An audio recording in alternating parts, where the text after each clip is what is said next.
ബാംഗ്ലൂരിൽ പോയി തിരിച്ച് വന്നപ്പോൾ എനിക്ക് സംഭവിച്ച മാറ്റം എന്ന് പറയുന്നത് എൻ്റെ മുടി കൊഴിച്ചിൽ ഒന്നുകൂടെയും കൂടിയിട്ട് എൻ്റെ തലയിൽ മുടി ഇരിക്കുന്നില്ല എന്നുള്ളതാണ്. കാരണം അവിടുത്തെ ഹാർഡ് വാട്ടറിൽ കുളിച്ചിട്ട് പിന്നെയും എൻ്റെ മുടി കൊഴിച്ചിൽ കൂടി. പിന്നെ ഞാൻ ഒന്നും നോക്കിയില്ല.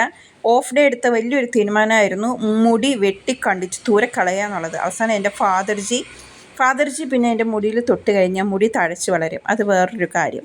സോ അങ്ങനെ മുടി കഴുത്തിൻ്റെ അത്രത്തോളം ഞാൻ വെട്ടി ദൂരെ കളഞ്ഞു. ഞാനല്ല, ഫാദർജി വെട്ടി ദൂരെ കളഞ്ഞു. പിന്നെ ഈ ഹാർഡ് വാട്ടറിൽ ഞാൻ അവിടുത്തെ വെള്ളത്തിൽ കഴുകിയ സാധനം ഞാൻ വീണ്ടും ഒന്നുകൂടെയും കഴുകാനിട്ടു. കാരണം ഒരു മെന തോന്നുന്നില്ല. പിന്നെ എനിക്കിന്ന് ഒരു പ്രോഗ്രാം ഉണ്ടായി.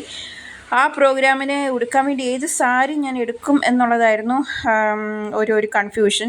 പിന്നെ എനിക്ക് മനസ്സിലായി നമുക്ക് ഈ നീല സാരി പയ്യെ അങ്ങോട്ട് മാറ്റി വെക്കാം എന്നുള്ളത്. കാരണം എപ്പോഴും ഓറഞ്ച് കളറിൽ ഈ സാരി ഞാൻ എടുക്കും.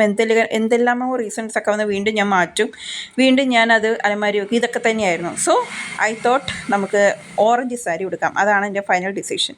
പിന്നെ എൻ്റെ സോളുമ്മ, ഞാൻ ഏതാണ്ട് ദൂരയാത്രയ്ക്ക് പോകാമെന്നാണ് അതിൻ്റെ വിചാരം. സോ പിന്നെ അവളെയും കൊഞ്ചിച്ച് പിന്നെ രാവിലത്തെ ബ്രേക്ക്ഫാസ്റ്റ് ഇതായിരുന്നു. ഞാനിത് ഓൾറെഡി ഇൻസ്റ്റയിൽ ഇട്ടിട്ടുണ്ട്. ആരെങ്കിലും കാണാത്തുണ്ടെങ്കിൽ പോയി കണ്ടോളൂ കേട്ടോ.